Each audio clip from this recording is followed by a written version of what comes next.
मनुष्य में दो भाग्य और कर्म दोनों के लिए रखा गया है। अगर हमारा भाग्य जोरदार पड़ गया तो हमारे कर्म फेल हो जाएंगे, और कर्म जोरदार पड़ गया तो भाग्य को दबा देगा। ये फाइनल का मनुष्य जन्म है। इसमें ये केवल नहीं कि प्रारब्ध में जो लिखा है वही होगा, आगे कुछ हो नहीं सकता। फिर मनुष्य जन्म की दुर्लभता सिद्ध नहीं होती। मनुष्य जन्म की दुर्लभता शास्त्रों में गाई गई है, दुर्लभो मानुषो देहो। क्या दुर्लभता है? अब हमारे प्रारब्ध में लिखा है दुख ही भोगना है, लेकिन आपने निश्चय किया सत्संग सुन करके कि सर्व सामर्थ्यशाली भगवान और भगवान का नाम सब कुछ कर सकता है। अब सब कुछ बदल जाएगा, आपका प्रारब्ध बदल जाएगा, सब बदल जाएगा। जैसे मार्कंडे नाम के एक ऋषि थे, तो उनके पिताजी बहुत बड़े ज्योतिषाचार्य ब्रह्म ऋषि थे। तो जो ही वो पैदा हुए तो कुंडली बनाई, तो उसमें लिखा था 5 वर्ष की आयु। बड़े चिंतित हुए, क्योंकि बड़ी तपस्या के बाद ऐसा पुत्र हुआ और 5 वर्ष जिएगा। प्रारब्ध 5 वर्ष का था। तो उनका मनुष्य जन्म केवल प्रारब्ध के अधीन नहीं है, उपाय के भी अधीन है। कर्म का मतलब उपाय भी करें हम उसका। तो उन्होंने विचार किया कि इस प्रारब्ध को केवल भगवान या भगवान का कोई प्रेमी महात्मा ही बदल सकता है, दूसरा कोई नहीं। तो जैसे जैसे वो सयाने होते गए, एक एक दिन वो नोट करते हुए, पिता है जब वो थोड़ा सा 3-4 के बीच की अवस्था है, तो उनका बेटा मेरी एक बात माना करो, ये गंगा के किनारे जितने भी कोई ऋषि महात्मा संत दिखा, सबको साष्टांग प्रणाम करो। अब वो बालक थे, अब संतों को प्रणाम करने की उन्होंने, क्योंकि जानते थे कि संतों की कृपा दृष्टि पड़ जाए तो प्रारब्ध का नाश हो सकता है।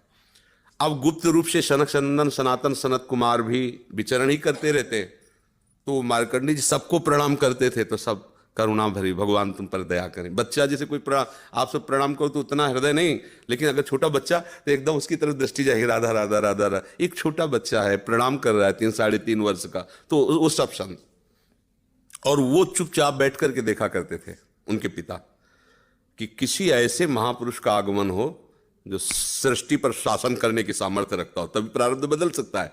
छोटी मोटी तपस्या वाले से प्रारब्ध थोड़ी बढ़ता है। उन्होंने देखा ये चारों तो कुमार हैं, सनक सनंदन सनातन सनत कुमार, जो साष्टांग किया तो वो एकदम, वो भी 5 वर्ष की अवस्था में रहते हैं हर समय।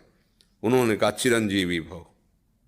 बस वो खड़े हो गए, बोले महाराज ये अभागा चिरंजीवी लायक नहीं है, इसके प्रारब्ध में 5 वर्ष की आयु लिखी और चौथा भी पूर्ण होने जा रहा है, कुछ समय का जीवन है।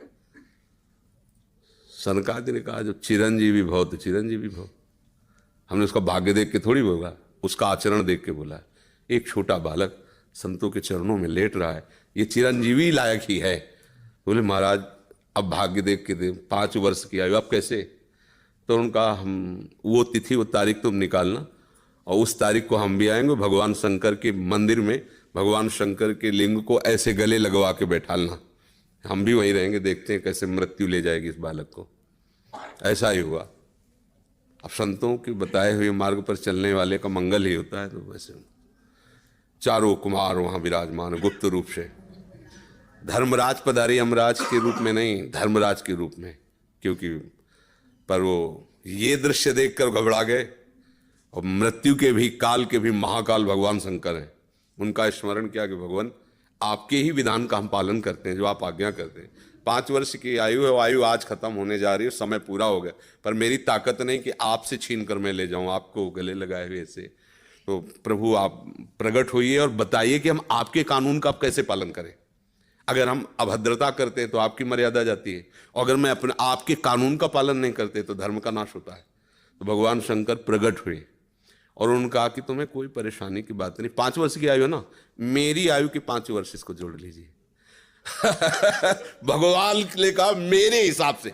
भगवान को जानते, जब यहां का पूरी सृष्टि का विनाश होता है ना, तो इतना होता है, निमेष निमेष इतने, जैसे भागवत में आता है ब्रह्मलोक में एक कमल की पंखुड़ी ऐसे छेदी गई तो मृत्यु लोक का 1 वर्ष और वहां का इतना समय।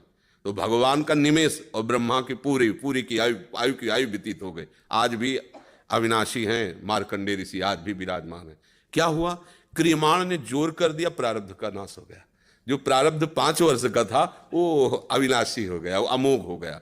तो हम केवल पशुवत प्रारब्ध भोगने नहीं आए हैं, हम नए प्रारब्ध की रचना भी करने आए हैं। अब वो जो आध्यात्मिक शक्ति से युक्त नहीं है, केवल वो लौकिक बल से चाहेगा तो प्रारब्ध मिटिया मिट कर देगा। और